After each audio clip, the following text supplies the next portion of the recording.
what's up, Trash Talkers? Listen, it's impossible to fight, okay, if you don't know what you're fighting for. Does that make sense? Like, if you're in the dumps and you're struggling with mental health, things of that nature, it's going to continue tearing you down, all right? Because you're consistently trying to fight something, which is that demon, which is usually something from the past, right? Maybe that why needs to be fighting for your future. Let that be your why. Get the hell up and start fighting for your future. Stop fighting things that happened in the past. Easier said than done, right? Go seek help. It's okay not to be okay. A lot of people need to hear this. You are more of a warrior and a fighter if you stand up and say, hey, this has to stop.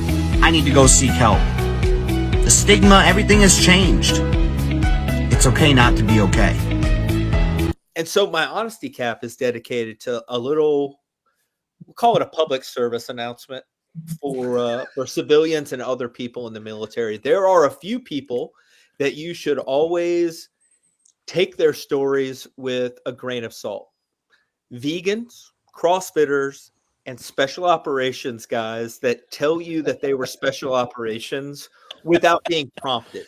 The first thing they say is, yeah, I used to be soft, right?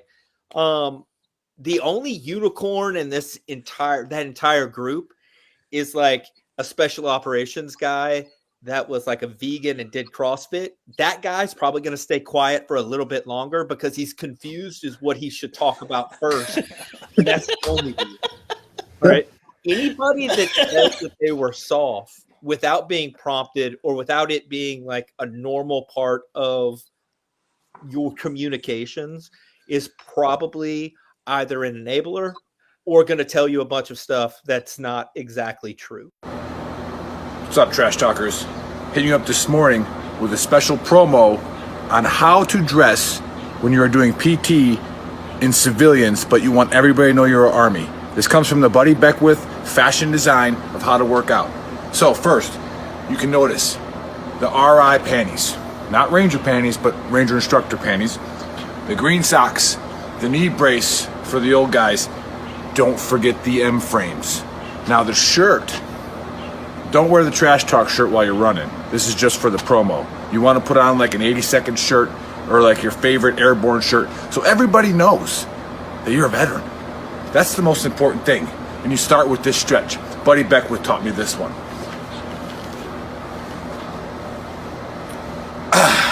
Ready to go.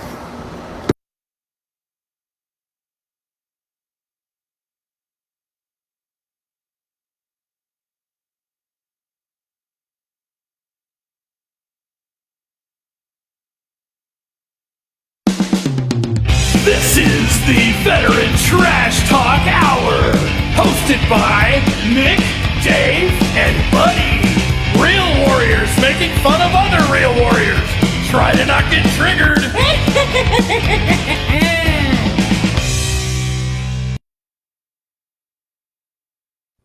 What up, Trash Talkers? What is up, Gruntworks Nation? Welcome to Season 2, Episode 17 of the Trash Talk Hour. Special guest today is our amazing sponsor, Corey, with the Veterans Mortgage Source. And today I'm joined by Buddy and Nick. Happy New Year. Happy New Year. Powered by Canopy Mortgage, Dave. By Canopy Mortgage. I like to say the Veterans Mortgage Source. It just sounds better with adding all that other to it. You know? Don't say the. Does the word that's triggering Buddy today. So you don't want to say the. We got a lot of triggering words today, man.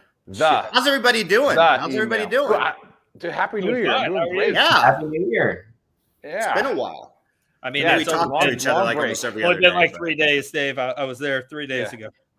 You were. It was a good time. Buddy and I got to celebrate New Year's together, so that was fun. We drank a lot. Nice. Yeah, nice. It was a good time. I mean, played a lot of Golden Tee with Nick. You probably should have, David. What? Dave was definitely in celebration mode. It was a good time. I was. Yeah. My 90s rap career came back briefly. Yeah. Well, I don't think it was sick. It was. It's called hungover, Dave. All right, Yeah. Your body. It's your body telling you that what you did yesterday was wrong. Okay. Yeah. 100%. Yeah. That the last night was a little rough. A little rough. Yeah, true. Vodka, beer, mixed it all together. More like vodka, Red Bull, Monster, whatever. The little like pre-workout, anything that's an upper and some vodka is what Dave was mixing. Like, not anything. It was all legal. Nice. It was good. And then we played around the Golden Tee, Buddy and I. And we did every hole. You have to take the loser has to take a half a shot, and we played till like 2:30 or 3 in the morning. That was rough. But then we went the next day on a 4.5-mile hike. Right? We did healthy stuff. We did. Yeah. Gotta keep that boy in shape. There's other ways you can get that. You have to get that demon out of you. So yeah. All right. Get your mind right. Get your body right. Well, okay. So 2025. Let's just get right into it. Started off with a bang, huh? No pun intended. Definitely intended that pun. We obviously definitely intended. We obviously had that tragedy that happened in New Orleans. Super sad. And then we had the Matthew Livesberger, which everybody on social media is going absolutely nuts about. It's the guy who supposedly, because we don't really know what happened, that's why we're going to be talking about a conspiracy here, drove a Tesla truck in front of Trump Towers in Vegas and then blew it up. And long story short, there's this guy named Shoonmate, whatever. He's got a pretty big following on Instagram. I don't know what his handle is. But the terminal CW2. There you go. And he like takes in all kinds of like complaints. I think he kind of does what like Army What the Fuck moments started off with, like, complaining about leadership or issues that leadership is doing, and then he exposes them, if I'm not mistaken. But he might know a little bit more. He's a little bit more serious than What the Fuck. But yeah. So supposedly he received an email, which we're going to talk about, from Matthew a couple days prior to the incident. And in this, basically Matthew's trying to reach out to people like Sean Ryan, Fox News, like all these people. So Sean reached out to Sean Ryan, went on his show, and this is a brief clip. I mean, it's about 3 minutes long, 4 minutes long, and this is the email that he received from Matthew Livesberger before the incident. Is it Sham or Sean? About that. Sham. Yeah, Sham, I think it's Sham, dude. Like Sham. Yeah, I think it's Sham. It doesn't matter. Play the clip. Yeah, play the clip, Chris. Let me get this to Sean Ryan, see if I can get with him. And I had a buddy who knew your producer, and we went from there. But Wow. Do you want to read the email? Yep. So this email came in on December 31st at 10:42 a.m. That is Tuesday. He said, "In case I do not make it to my decision point or onto the Mexico border, I am sending this now. Please do not release this until 1 January and keep my identity private until then. First off, I am not under duress or hostile influence or control. My first car was a 2006 black Ford Mustang V6 for verification. What we have been seeing with drones," he puts that in quotes, he says drones, "is the operational use of gravitic propulsion systems powered aircraft by most recently China and the East Coast, but throughout history, the U.S. Only we in China have this capability. Our OPSEN, that's Operation Center, our OPSEN location for this activity is in the box below. China has been launching them from the Atlantic from submarines for years, but this activity recently has picked up. As of now, it is just a show of force, and they are using it similar to how they use the balloon for SIGINT and ISR, which are also part of the integrated comm system. There are dozens of those balloons in the air at any given time. The so what is because of the speed and stealth of these unmanned aircraft. They are the most dangerous threat to national security that has ever existed. They basically have an unlimited payload capacity and can park it over the White House if they wanted. It's checkmate. U.S. government needs to give the history of this, how we are employing it and weaponizing it, how China is employing them and what the way forward is. China is poised to attack anywhere in the East Coast. I've been followed for over a week now from likely Homeland or FBI, and they are looking to move on me and are unlikely going to let me cross into Mexico, but won't because they know I am armed and I have a massive V-bid." Let me pause right there for a second. So he says a massive V-bid. When I was talking to the FBI yesterday, they didn't know what a V-bid was. I had to explain what that acronym meant, literally. You fucking serious? Dead serious. I said it twice, and he goes, "You said that word V-bid. Can you tell me what that is?" For your audience, a VBID, for your audience who has not been in the GWA for the last 20 years, a VBID is a vehicle-borne improvised explosive device. In layman's terms, a car bomb, what we saw at Trump Tower. So, backing up, he says, I am armed and have a massive VBID. I've been trying to maintain a very visible profile and have kept my phone, and they are definitely digitally tracking me. Here's where he gets into the other stuff, and this is where we had to redact the names. Well, your producer redacted the names. I have knowledge of this program and also war crimes that were covered up during airstrikes in Nimruz province, Afghanistan in 2019 by the admin, DOD, DEA, and CIA. I conducted targeting for these strikes of over 125 buildings. 65 were struck because of civcas, that's civilian casualties, that killed hundreds of civilians in a single day. U.S. FORA continued strikes after spotting civilians on initial ISR. It was supposed to take 6 minutes and scramble all aircraft and CENTCOM. The UN basically called these war crimes, but the administration made them disappear. I was part of that cover-up with U.S. FORA, an agent, redacted, of the DEA. So I don't know if my abduction attempt is related to either. I worked with, redacted, IO staff on this as well as the response to Bala Murghab. Redacted commander at the time, redacted can validate this. You need to elevate this to the media so we avoid a world war because this is a mutually assured destruction situation. Then he says, for vetting, my LinkedIn is Matt Berg or Matthew Livelsberger, an active duty 18 Zulu out of 110, that's 1st Battalion 10th Special Forces Group. My profile is public.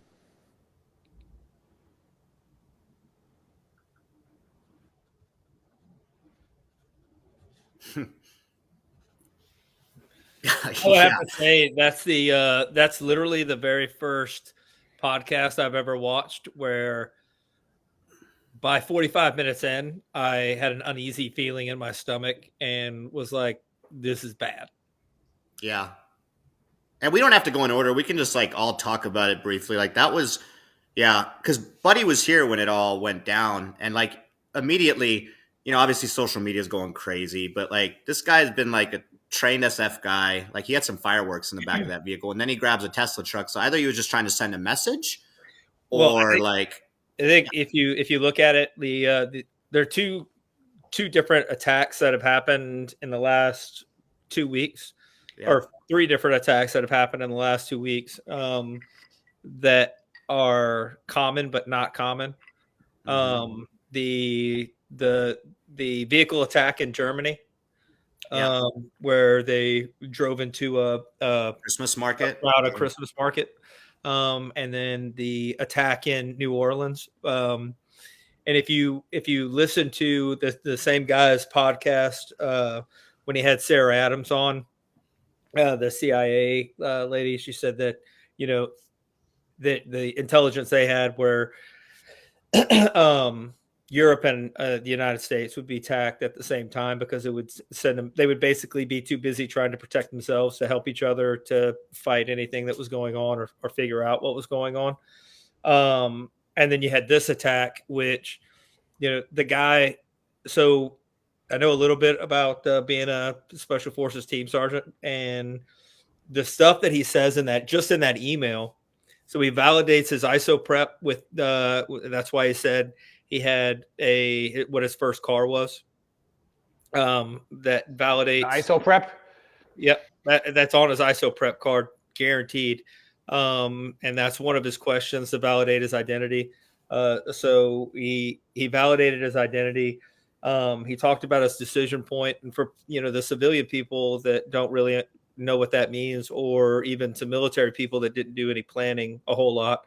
Your decision point is basically the point where you abort or you don't abort. Like you make the decision that you're going to go, where everything is lined up, everything is still the same. It's your very last point before you, your point of no return, basically. And then when he talks about, he knows that he's been followed by Homeland Security and the other people. The way he's talking about it shows that he's had some counterintelligence, counter surveillance training, which means that this guy's he's not a fucking idiot. Like this guy's not dumb. He's not some whack job that's just out here doing, that had PTSD or lost his mind. And, I've had good team sergeants. I've had bad team sergeants. And SF has good guys, has bad guys. But they all have one thing in common, and that is that they may be bad at certain things, but their motivation is generally fairly pure, and it's what's best for the country and what's best for the people around them. So I put a lot of stock in what that guy, like the emails that he sent, the fact that he was trying to reach out to absolutely everybody. And there's no reason to say these super inflammatory things that, I mean, the guy had, I think, 19 years in, almost 20. And that would have live, die, whatever. That was his whole career down the tube, his whole reputation, and everything we do was built on reputation in that community. So let me talk about Buddy real quick. Like you mentioned, and let's hit on one of those points you mentioned. Like, and I watched the episode yesterday too. I was pretty tired because I had just gotten back from driving Tyler back to Huachuca, but he talks about the stuff that happened in Afghanistan, and weren't they like looking it up? And those airstrikes did happen. Those airstrikes did happen. Now, I will say that the UN, which is a completely different organization and they don't, those tips don't really touch a whole lot for the DoD. The UN, like they said on the show, has said that those targets, drug trafficking, drug targets, are not a military target. That you have to target those with law enforcement. I can see where they would have made a case for targeting them anyway. And that case would have been that they were going for the funding of terrorism, and they're being funded by the drugs, whatever. Yeah, well, the Taliban, Al Qaeda, ISIS. They're also not stupid. They've been doing this for 50 years now. Well, with us for almost 30. And they just like any other business, they do a very good job of diversifying, not only in the way they attack, but the way that they raise money. So they've got NGOs that they run in, or non-government organizations that they run in Afghanistan, Iraq, all everywhere. And when we fund those NGOs, we're actually 10 cents of every dollar is going to maybe help some people so they can take some pictures, and then everything else is going to them. So, I guess but that's up to the command to make that case and not cover it up. Right. So, I can see where he would have had a problem with it, especially, the amount of people that were killed that were not, women, children, stuff like that. But at the same time, I can see where they would have made a case for it and logicked them to themselves. So, that'd be one of those things where you have to get more information before you could really, build a case on it or get a, I mean, you definitely have to investigate it. And then he talks about the drones, obviously, which is a huge hype. It's still happening. And his explanation for the drones seems pretty reasonable. Like it does, but at the same time, it also, the only reason that this can even happen is because the government has just not said anything. Just like that balloon that was going across from China. 2 balloons. They didn't say anything. Well, the 2 balloons, apparently dozens of 99 Luftballons. No, it's Luftballons. But like the government has not done a very good job of even being opaque. You know what I mean? There's whoa. How do you spell that? There's no talking. They're not putting anything out. And they're actually doing. They tell us they don't know what it is, but they know it's not a threat. We're kind of getting off of. We're on topic, but off topic. Yeah. What? He brought up that's what builds the environment that fear can happen, or that makes fear happen. Why is he getting? What did he have that would make him get abducted? And let's not even say abducted. Let's just go. Let me pop the question, Nick. Let me pop the question. Basically, based off of all of this on the TikTok clip, on the email, like that they might snatch him up. Well, they didn't say abducted. They said that he may or may not have been in the vehicle when it happened. Yeah, that's the biggest thing around it. So like maybe that wasn't his body, or maybe there wasn't a body at all. Maybe he's still alive. Well, they That's used the the conspiracy DNA from around his, it all. they used the DNA from his kid to try to Well, validate they it. talk about that And, too. I mean, that could go one of two ways. Either it isn't his body or it isn't his kid. So And he had a gunshot wound to the head too. He like with a Desert Eagle, they said. Yep. And I don't know Yep. if you've ever shot a Desert Eagle, but they real loud and they make a pretty good flash. So I guess Yeah, we and could he ask was- everybody around the board, like, what is your take? Do you think that this guy is still alive? Do you think that, I guess there's so many scenarios that could have played out. He's still alive, and that vehicle, self-driving vehicle, it's a Tesla. I know there's a lot of footage in Vegas, apparently, of this guy, like, charging his vehicle. Because I talked to one of my buddies, Charlie, today, and he said in Vegas, obviously, there's just footage everywhere on this, like going to charging stations. It's him with the vehicle. But with AI and everything, all the technology, that can all be manipulated. So I guess one of the questions was he in the vehicle? Was he not? Or did the government just whack him, like something crazy like that? And my take on it all is I just don't know. Like the email is crazy. This email came out prior to all that occurring. So it wasn't like some guy got on there after the incident occurred and then emailed Sam is the dude's name, Sam, and said, hey, this is going on. It like happened prior. And if you watch the whole episode, like, what's the signal number stuff, buddy? That signal number changed? Yeah, like, there's a safety number on your signal that you have to put in that validates that it's you. You have to be in Signal to do it. And Signal is kind of like WhatsApp, except for a little bit more encrypted.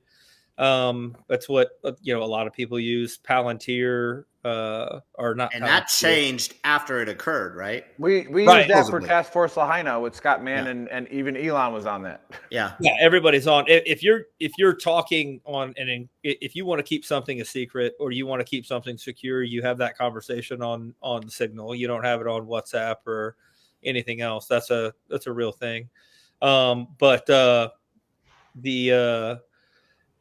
other, I don't think it was the government personally. Because to be honest, if the government had killed him, they wouldn't. It doesn't make sense for them to carry out the rest of his plan or even to do it, where he did it, any of that stuff.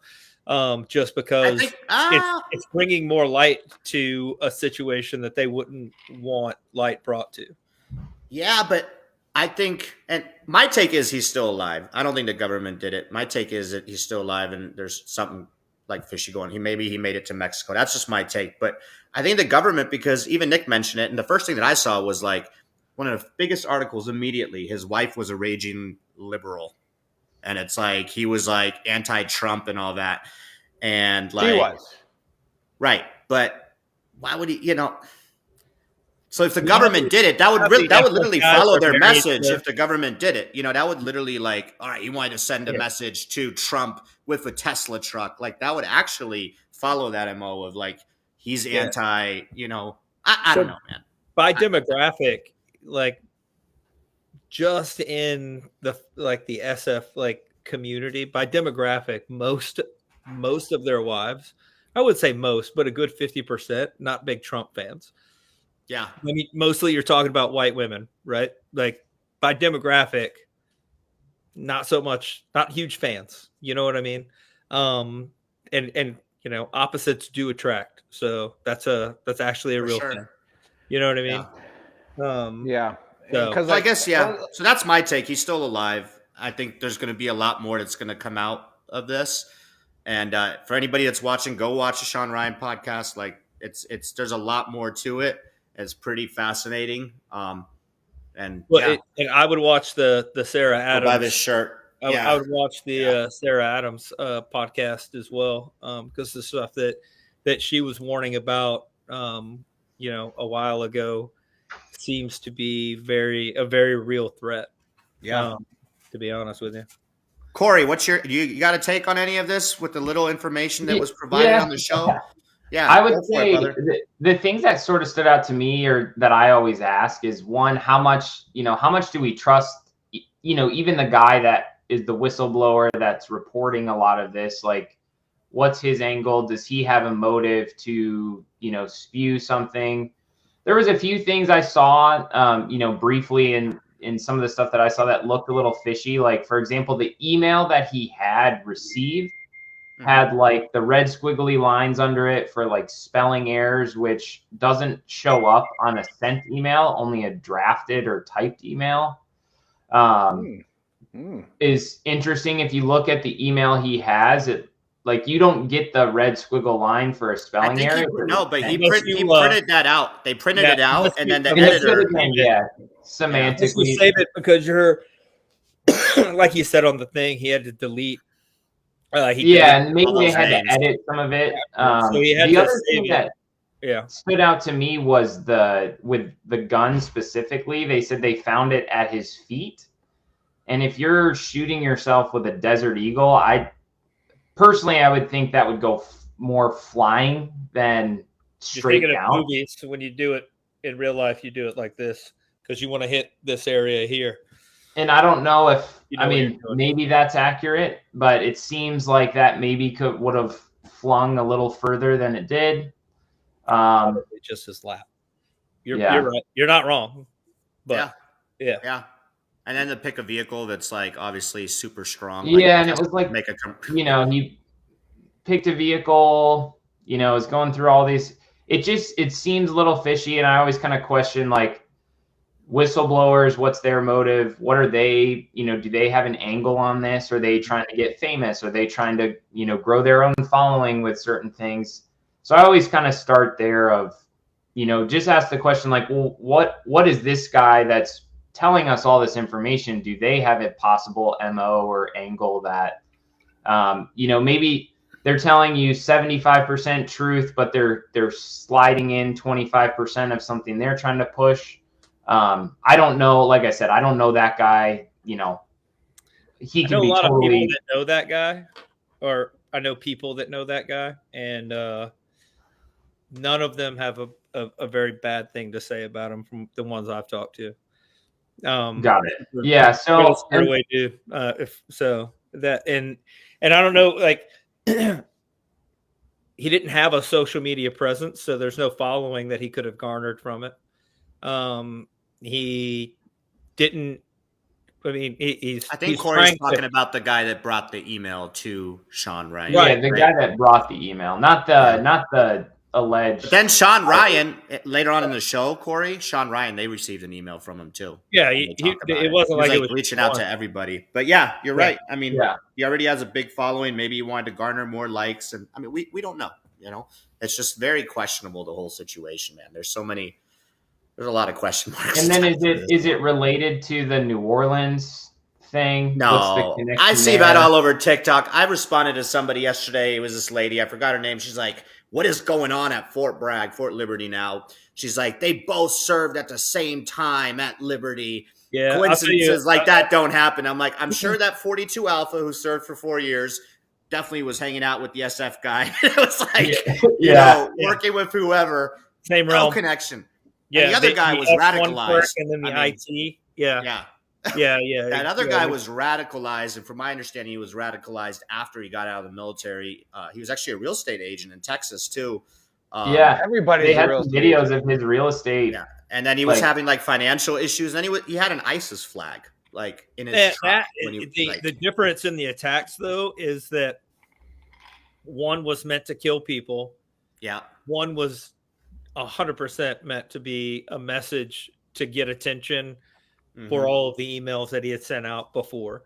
Like, you don't drive Elon Musk's car to Trump Towers and blow it up and only kill yourself if you're not trying to say, hey, look at me. Not like look at me, but look at the information that I'm trying to put out. And I've already sent it to everybody and their brother. That's basically all I can do. And then put out this message. Yeah. And before we get to Nick, buddy, real quick, do you think I don't think you ever answered. Do you think he's still alive? Or do you, what's your take? Like, you don't know? I don't feel, I wouldn't feel comfortable even like guessing.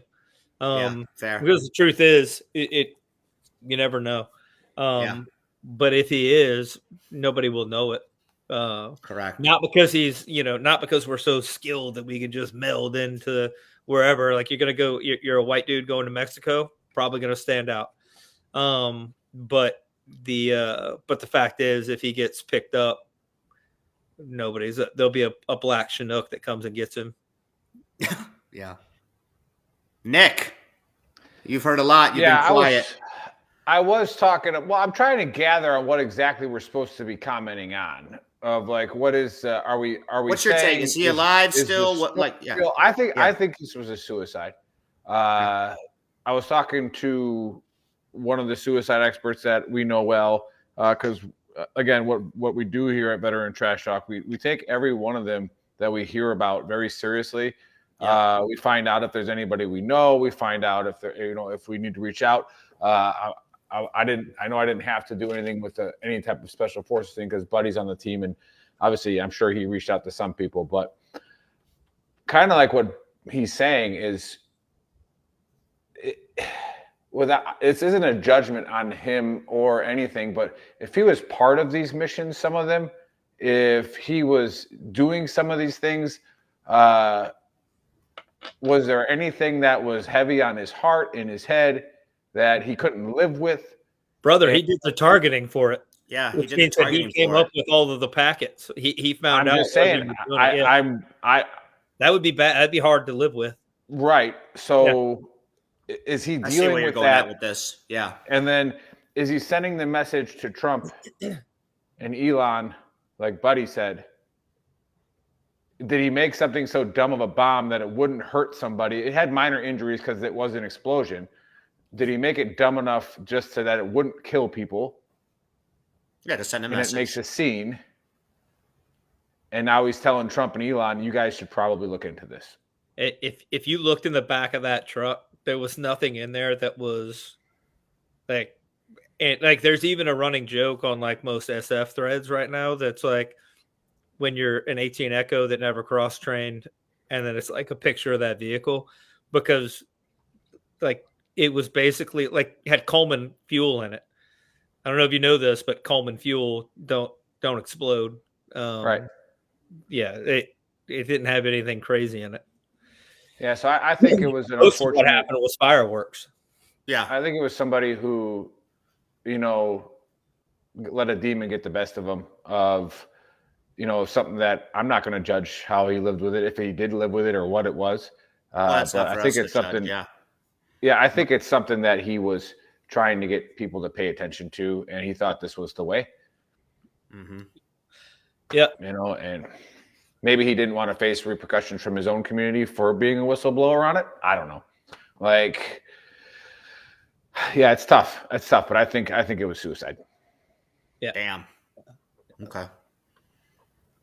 Well, we'll see what happens, right? I think there's further investigations going on. We'll see what happens with all that stuff in Afghanistan. To lighten the mood up. I know Buddy's not going to be funny with his honesty cap. He's not. It's going to get worse. I already know what Buddy's going to talk about. I know, but just to throw a little break in there is you have a lot of people that, talk about how we've been predicting these attacks. It's Christmas time. Just Google how many terrorist attacks have happened around the holidays. Those are targets of opportunity. The one message I'll always put out, more referencing the New Orleans, event, terrorist attack, is the FBI, when they were somewhat, I guess, responsible for and trustworthy. They might still be a little bit, but when they were like, the only ones who's going to stop these kind of attacks is the community. Like, you can't stop a lone wolf unless somebody in the community steps up and says, hey, this guy. Yeah. Right. So like Scott Mann always says, we've had him on our show a bunch of times, is now is the time to be vigilant more than ever, especially with these open borders. Such a good segue.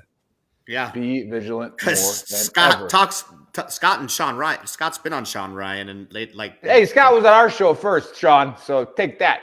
Yeah. He's been on our show 2 or 3 times. Yeah. We love our guy. Scott. And he was, he spearheaded Task Force Lahaina with us. So that was 100%. Awesome. Yeah. 100%. Well, go ahead, buddy. This honesty cap? Yeah. All right. So I made a quick list of 5 things that people should probably start doing this year that they probably weren't doing last year. But if it's even a possibility, none of these 5 things will hurt you. All of them will benefit you at some point anyway. But if any of the intelligence reports that they're talking about are factual, people should start to prepare themselves for a fucking rocky 2025. So number one would and none of these are in any real particular order, but act like people in the Depression. Like, don't throw shit away just because you don't, like, you changed out a light bulb that you wanted an LED instead of this other light bulb. Like, keep stuff. You might need it and might not be able to get any of that stuff later on. And take care of your stuff, because if it breaks, there's a good chance that there are going to be shortages of stuff if anything does happen.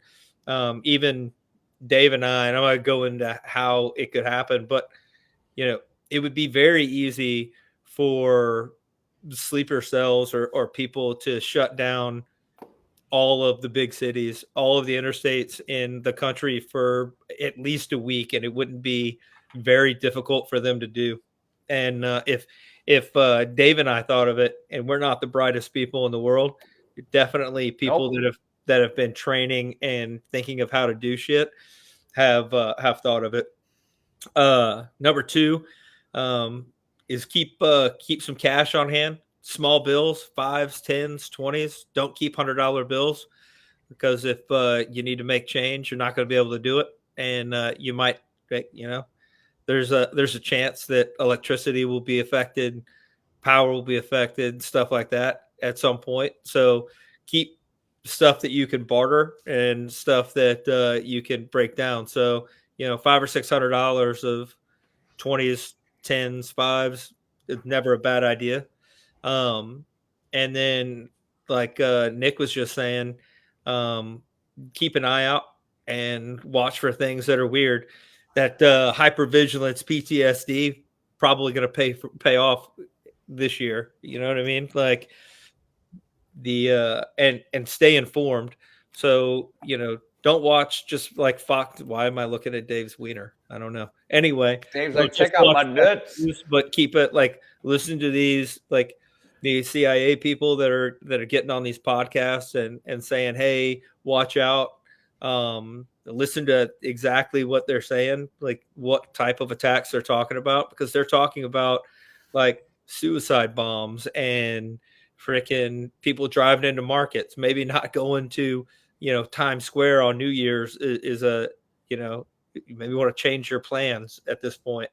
And then make sure that you're telling your kids, because they're talking about school shootings being a thing that they do, attacks like the attack at the Taj Mahal, things like that, like malls where they just make it go on and on and on.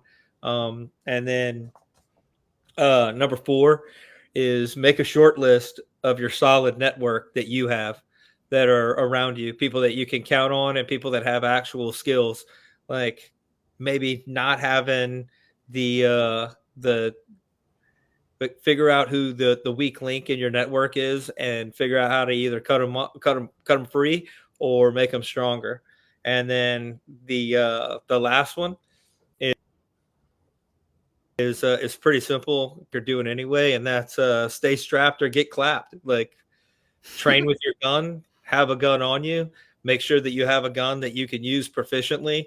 And it's cool to carry a pistol around on your hip, but your pistol only gets you to your rifle. So make sure you got one of those somewhere handy as well. That's my takeaway and my honesty cap for 2025. It might be a busy year. Huh. Yeah. Can I do like a heart emoji or something? Like, can we have some positivity?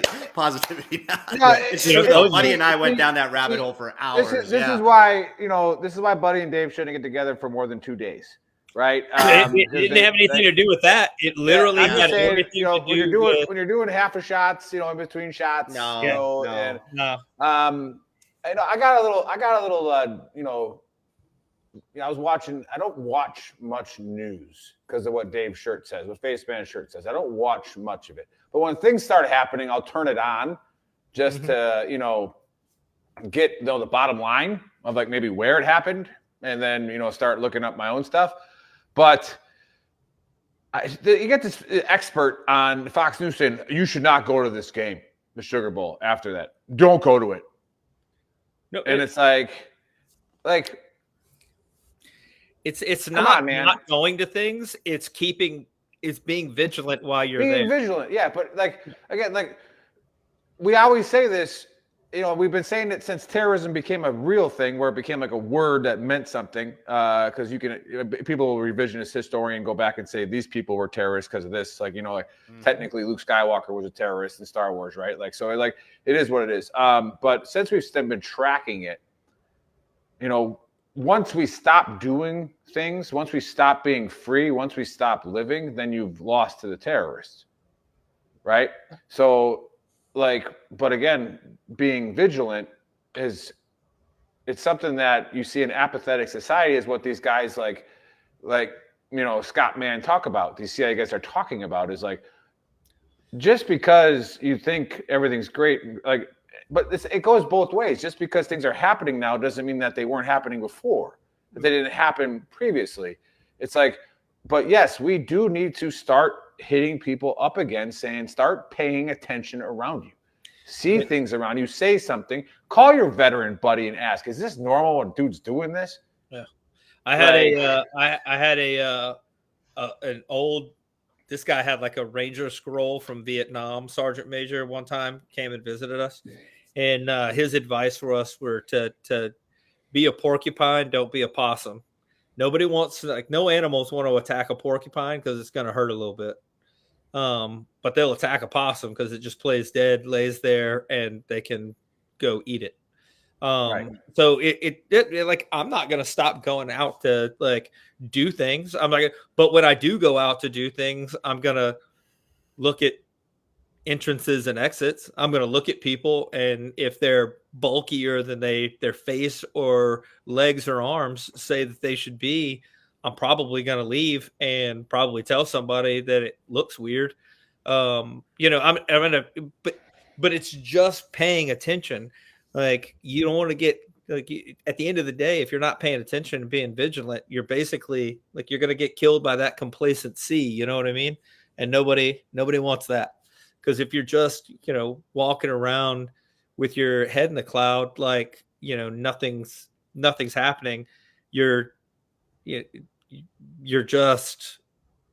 Real quick, sorry, Dan. We all know how to read and write, but we do love our Marines too. The guy running the show is a Marine, so there's that, Dan. You can't. He's in the background. He's in the background. Yeah. You're right, though, buddy. You're right. And for the Marines, I guess there's a number 6. Just charge into the but headbutt them or something, I guess. Yeah, yeah, it's difficult, but you know, you gotta be ready at all times. And again, that's just, you know, but there's times still enjoy. I know where you're getting at, and still enjoy life and don't live in freaking fear. You know, because like, buddies, and not that you're saying live in fear, buddy, but like a lot of people out there will take that message in that way too. Yeah, and I'll stop people right away. You know how much less scared you are if you're prepared.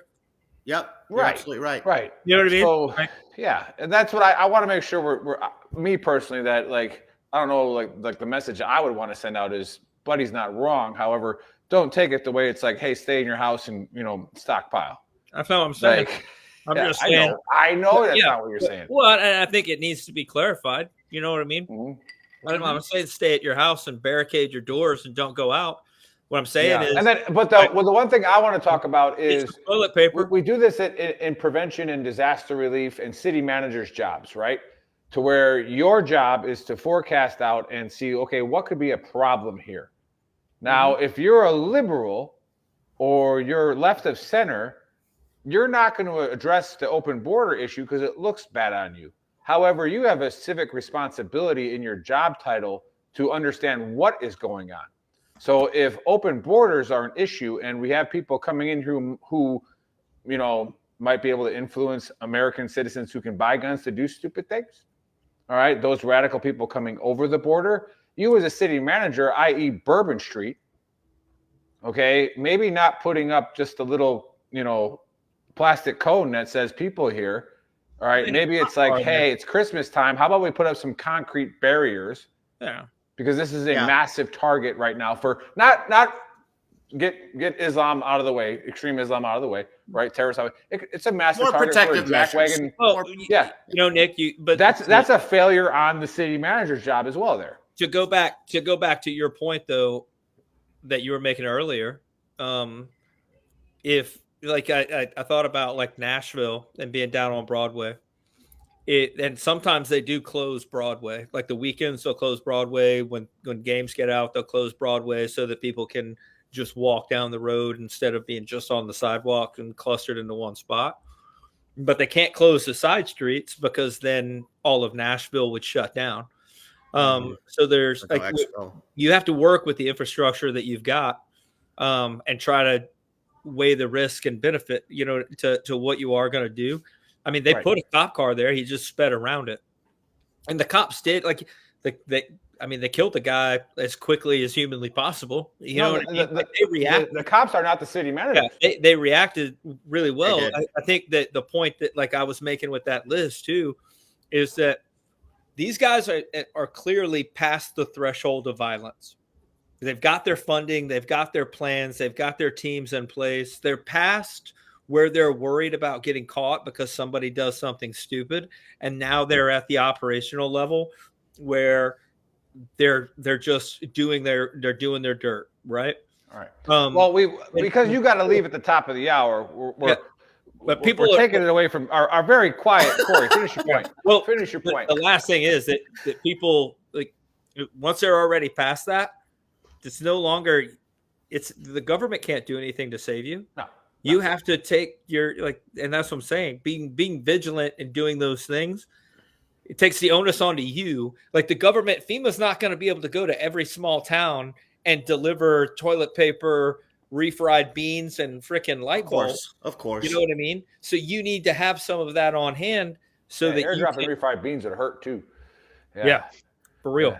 Yeah, I heard toilet paper was running out again. Should we start that rumor? Yeah, well, because of the bird flu. It was a joke, people. It was a joke. So what I picked up from all of that and segued into our guest, where if Chris wants to put up the sponsor things again, well, we keep talking about this guy, and we've had him on the show like 3 times on the individual seminars and webinars, but now he's on as a guest of the Trash Talk Hour. The guy who makes everything possible, i.e. paying for Buddy's cell phone bill so that he can look these things up.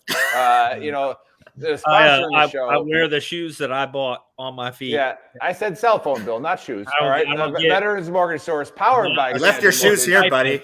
You left your shoes here, bro. And I did leave my shoes. I paid for those. PCS to Paradise is Corey. Now, what I got from what Buddy's saying is where Corey comes into play. So everything Buddy just said is that you need to go buy a house, a bigger house with a lot of land, or refinance the equity in your home so you can build a bunker. And Corey is here to help you with that. This is what he does. But Corey, welcome to the Trash Talk Hour, and say hi. Hey, thanks for having me on as a guest. You know, we've done some education stuff before, but it's great just being on, chatting about football and conspiracies and all sorts of stuff. Explosions. No, I think you know, kind of what Buddy's talking about. I don't know if I have that if I have that dark of an outlook on things. I think America and the American spirit it's a lot stronger than, you know, people think. Just even the last election, I think people, you know, despite where we were headed, people are, you know, I give more credit to everyone in this country in terms of like, hey, things were headed the wrong direction. Let's get rid of some of this crazy. It's not working. And I think it takes a little longer than maybe some of us would want. But I think, you know, people do see what's happening. And I put a lot of faith in the people in our communities that, you know, they are going to be vigilant. You know, that you see stories every day too, where some random citizen stops something, you know, bad from happening. And I think there's a lot of people out there that are, but I do think it's important, you know, for every person out there, like, be prepared, have a plan, in all aspects of your life. And you know, the thing that we always push is with veteran suicide and making lives better is the financial readiness side is like, you know, get your finances in line and have a plan, you know, because too many people, you know, I talk to veterans every day. They've gone a 20-year military career. They never bought a house, right? They've never bought a house. They've rented, they've lived on base their whole life, and now they're retired, but they don't have those assets. They're not fully set up. And so, my message to a lot of people is, while you're getting prepared for, whatever it may be that you think is going to happen in 2025, look at your finances too. Look at, your retirement plan, your savings plan, your living situation. Have a plan for that stuff, and talk to your battle buddies about that too. Of, how's your buddy doing? With their stuff, because I think that's a big reason too that drives people into, kind of doing some crazy stuff, is because they're not in a financial situation that's comfortable. They're, I think it's the number one stressor, I think, of all people's lives, is they're not in a comfortable position financially, and that leads to desperation, and that leads to crazy things happening, or, they just want to end their life, and they do some crazy stuff in the process. They're like, I'm going to go shoot up a school because I hate my life and my life's a disaster and I want to be remembered for something. And they go do something crazy. So that's really what I'm always, about is, hey, have a plan, be prepared. And that's what we try to do is, education is the first thing we always push. And I think the first thing to being prepared is being educated, right? Even if you're not taking action this second, understanding what you need to do, putting a plan together, having a plan for the future, having a plan for, if a lot of this stuff happens, that Buddy talked about, rates are probably going to plummet just like they did during COVID. If there's all sorts of terrorist attacks, the country shutting down. So have a plan to refinance your home if that's the case. That's one of the best things I like about our industry is times are good. Everyone's making money. They're buying houses. Times are bad. Everything's going crazy. Rates plummet and everyone is refinancing their houses. So have a plan for that. If just across the board, make sure you're considering all these things in all aspects of your life. Be strapped. Totally agree with that. Get a house that's yours and have a nice gun safe full of ammo and full of guns. For sure. Corey's an avid hunter. He had a couple kills this year. Taking care of the land, but something that triggered me, and I'm going to talk about it next week more specifically in my book of Earl. But it kind of goes with this. Where I'm starting to get pretty triggered at people who say a lot easier said than done. Right. That's just an excuse for there's some valid stuff to that. Some, right? However, when it comes to home buying, when it comes to refining, I don't know how many times in my military career did I have intelligent people sitting in front of me who were terrified to buy a home. Oh, for sure. Right. And this is kind of what I wanted you to reach about, Corey, is just the fear in home buying. And then I have a buddy who, Dave now knows because they hooked me up with him. And Johnny pretty well because of our home buying experience here. But like they're forecasting, about a 12 to 13% increase in property value in Southern California. That's what they're forecasting. So what I'm going to ask you is, what is your biggest, I would say, what do people say they're most afraid of when either buying or refining, and how do you answer those? And I'll start out with one is, should I refi if the rates drop to 5% if I'm at 6.25, or should I wait for it to go lower? I'm always afraid, do I stay where I'm at now? Do I go, what happens? That kind of stuff. How do you answer those questions? So I think a perfect example was this summer. And you weren't able to refi because you just bought your house and you got to wait, 6 payments and all that, 210 days from note date and all that. That's a lot. But I know. But a perfect example, and what we always push is, if you have a win, take it, because you can't predict the future. One of the ways too that I always encourage and I push all of my employees, and the way we structure refis for veterans too, is we do, we call them, the best way to think about it is kind of like a no cost refi, where you're not pumping your loan full of closing costs. You're just taking the free win, dropping your payment 0.5%, 0.75%, but it didn't really cost you anything because you have enough credit to cover the closing costs and stuff on your refinance. But there were some people, for example, when rates got into the fives again, like 5.75, they were at like 6.75. I had some people that were like, I want to wait till it's 5.25 before I refi because, you know, I think it's going to keep going down. Even though they could have instantly taken $400, $500 a month off their payment, wouldn't have cost them anything. And now all of a sudden moving forward, they're saving $400 or $500 again. Well, what happened? Rates kind of dipped at a low of like in the mid low fives and shot right back up. I mean, conventionals in the sevens again. It had, you know, boom, shot right back up. So now those people might be waiting another year before it gets back even, you know, to hopefully sooner than that, but in the fives again. And they've been, you know, paying an extra $500 a month every time. So I always look at it, if you have the guaranteed win, take it, because if it keeps going down, you can refi again. During COVID, I think I refied my house 3 times in a matter of 2 years. Because every time it dropped, I just stair-stepped it down little by little.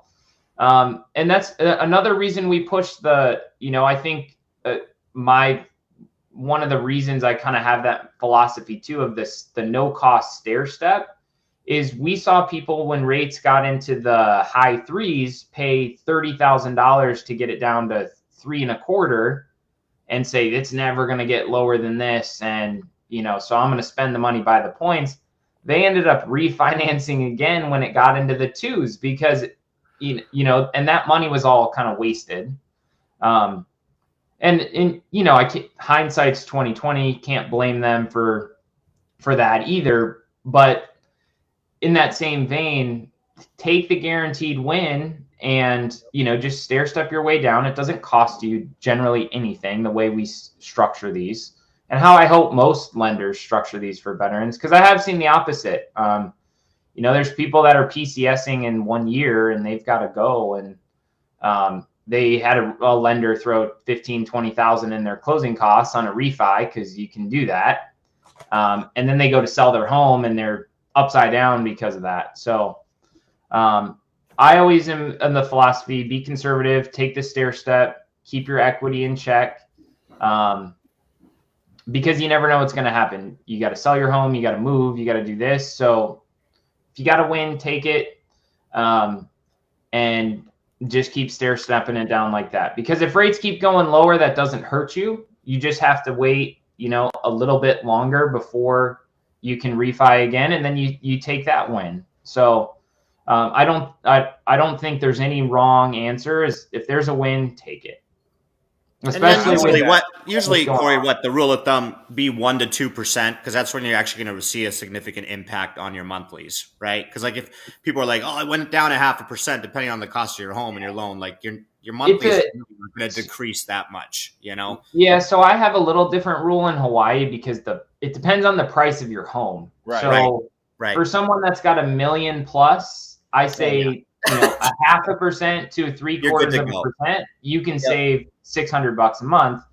If you have a $300,000 home, I would be more 1.25%, 1.5% before. So it's a little bit of a stair step in terms of how much is your home relative to the rate change. Because I also have a lady who's, you know, she's got a $175,000 loan. I can drop her rate 3% and it changes her monthly payment by, you know, $280.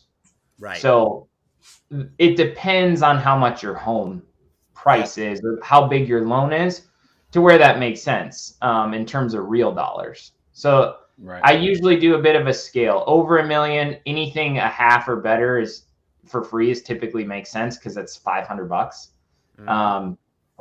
$1 million to 500, I'd like to see about 1%, 0.75% to 1%, and then under 500, at least 1% at the minimum, 1.5 probably or more is ideal, to where that's going to be worth doing and you're going to save actual, you know, hundreds of dollars a month. Right. Yeah. And for those of you just tuned in, those of you just watching, or those of you listening on the podcast and downloading it later, this is Corey talking. He's our sponsor with Veterans Mortgage Source, powered by Canopy Mortgage.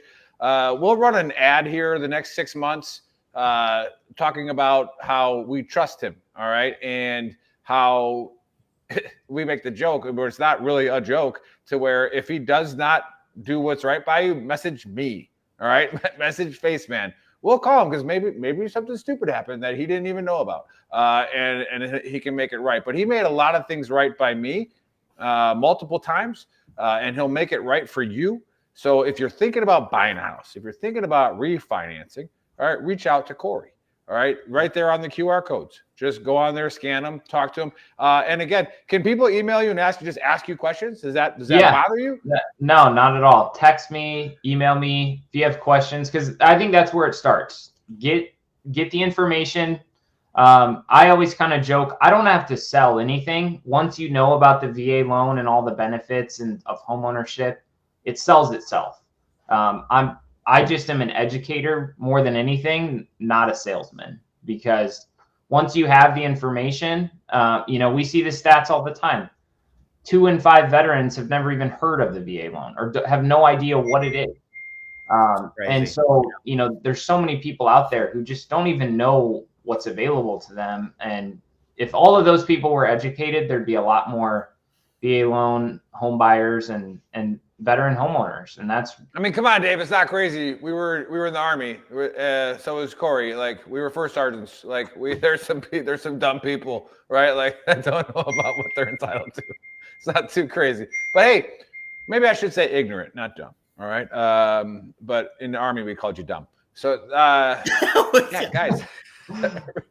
Fucking idiot. I just didn't know. Like, what do you mean 25% on a Ford Probe is a bad? Yeah, or like what do you mean I should have went to sick call? What's sick call? Like, you have 2 teeth hanging out of your fucking mouth, bro. Like, dude, you got free dental here. It's like, I got this car at a 20% interest rate. I didn't know that I could go get that done. I'm like, oh my gosh. Like, yeah. So I think that's one of the things that, since I've been doing my new job, I go around and I try to explain to like the higher ups and even the civilians working in those stupid GS positions, where I'm like, you do realize that half your base doesn't know that you work here. Mm-hmm. Half the base doesn't even know that this center exists, right? Like, and I go, that's your real problem. Like, hey, I got to bounce. I'll see you guys later. Hey, all right, bye. Bye, Prepper. Bounce real quick. See you, buddy. Yep. Buddy's gonna go dig a bunker. He's getting ready for the zombie apocalypse that's happening. Prepping. No, that was good. Yeah. Okay, so now Dave doesn't like to push his realtor career on Veteran Trash Talk very often, probably because Megan does all the selling. But like, how we've covered this before, but now that we're on the Trash Talk hour, we haven't covered it. We have a pretty good viewership going on right now. How does the realtor loan officer experience work? So let's ask with Dave that one. How does that work? Do you prefer to work with the same loan guys, or does it's hard. If somebody comes to us and already has a lender, like, great. What I'll tell individuals is to always go shop your lenders, right? I did it as a recruiter. Go shop your branches. Go figure out who you want to work with and go with the best one. Don't lock in with, because this is your brother's cousin who's been a lender for a half a year. Like, go shop and then go from there. So I do have preferred lenders. Corey is one of our preferred lenders as well now. So you can check out Armed Forces Across America. Look at that plug. Oh, shit. Yeah. We are nationwide. And then we have a couple other preferred lenders, but go shop lenders, go shop your agent too. Like, that's just how that works. And like Corey said, and Corey, you can hash on this, you can hit this again, is Corey's not the salesman. Dave's the salesman, right? Dave's trying to sell the house or buy the house, right? Mm-hmm. Like, when it comes to shopping lenders, do you take it personal, Corey, if I'm like, hey, can you beat 5.2? No, and you can't? Oh, not at all. No, I mean, and like I said, business is business, and I want ultimately what's best for every veteran out there, and every situation is different. Usually rate isn't the thing. There's certain times, like, for example, like, I don't do HELOCs, right? And could I do a cash out refi for somebody? sure, but I'm going to tell them like, that would be better for me, but that's not what's best for you. You should go talk to a credit union in your area and do a home equity line of credit, for example. Because there's certain programs, we really specialize in VA loans. We take a lot of VA loans from other lenders because we have better programs, and people, I just got a deal this month that was working with a broker over at Edge.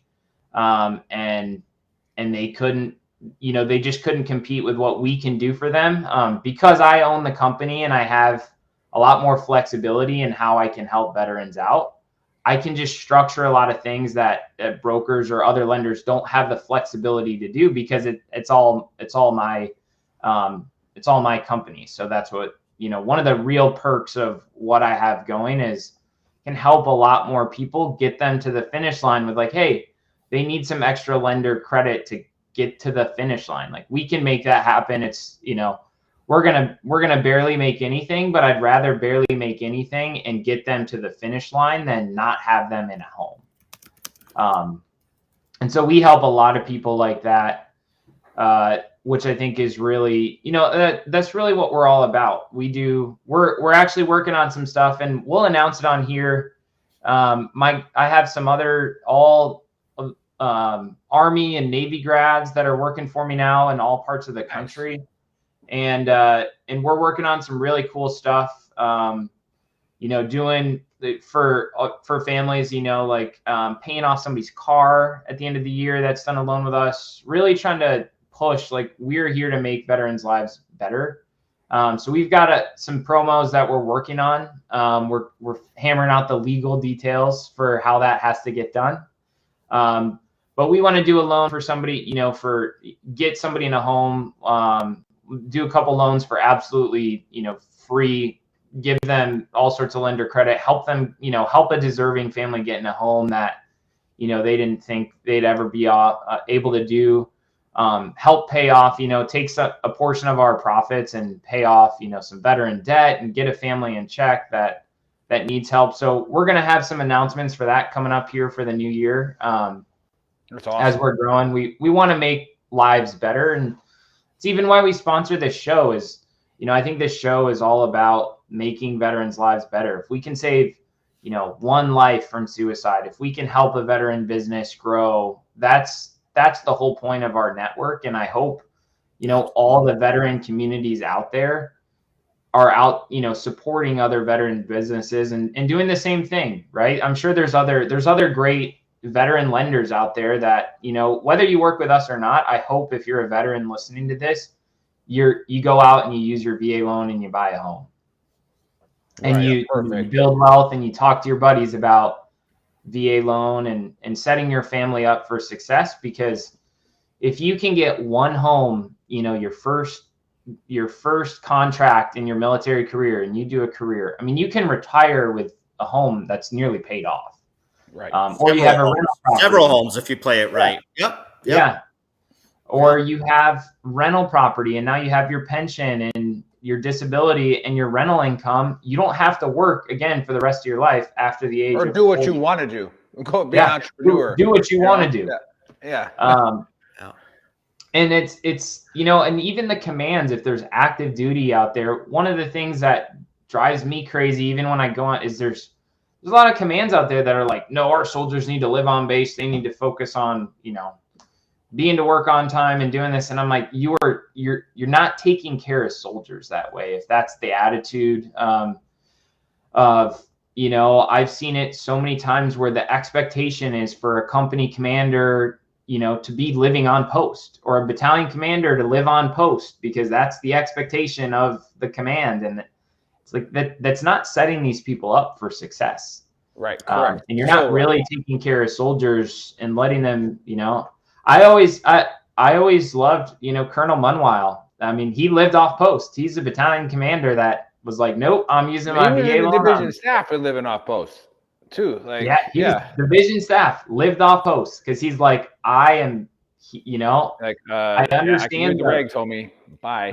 The political pressure of what is expected of commanders in this unit, but that's That's not a requirement. If I show up on time, I'm allowed to live off post. And they owned a home in Makakilo that they, I think, turned into a rental. I'm not sure if they ended up selling that or not, but he's owned a couple homes. And I talked to him about it over the years, was what to do. And he did that to set up his family for success long term, because the Army's not forever. The military is not forever. And at some point you're out and you're on your own. Yep. Yeah, very well said. And we'll hit that up again, and we'll have you on again next month and the month after that, and as many times as you want to come on, because again, you pay the bills. And that being said, with your generosity, remember, I got to invoice you this month, so it is what it is. Keep that in mind. Big shout out to Corey, Veterans Mortgage Source, powered by Canopy Mortgage, PCS to Paradise. Those QR codes are right there. Scan them, send them an email. If you're listening to the podcast, go to our website, VeteranTrashTalk.com. All right, his link is right there on the front page, so you can go down there and click on it and just ask the questions. And Ken, thanks for tuning in from Guam, where America's Day begins. Really quick AAR. All right, we it's the new year. We're back. We're talking. We brought our sponsor on for the first day of the first New Year's show to introduce you to him again, and we'll keep introducing him again. He's doing great things for us and for the community and for himself. Funny how all those things work, when you take care of others, you tend to do all right yourself. Buddy's honesty cap was kind of a serious prepper status. The whole first 40 minutes of this show was serious, yeah. And again, this is what happens when Buddy gets together with Dave. Dave has been stockpiling MRE since 2006. I do not have one MRE here, homie. We know this. We know this. Thing. Yeah. So have your treat yourself like the Great Depression was number one in stockpile. Save your bacon grease. 2, small bills. All right, carry your small bills. 3, be vigilant. Months, not for the strip 4 club. Is save the ones. A short list of network. I agree with 3 and 4 a lot, regardless of what's going on in the world. All right, even if it's the most peaceful times on the planet, be vigilant. And have your network secured. And both these guys right here on the TV screen with me right now are in my network. Would call them for pretty much anything that I can either help them or need help with.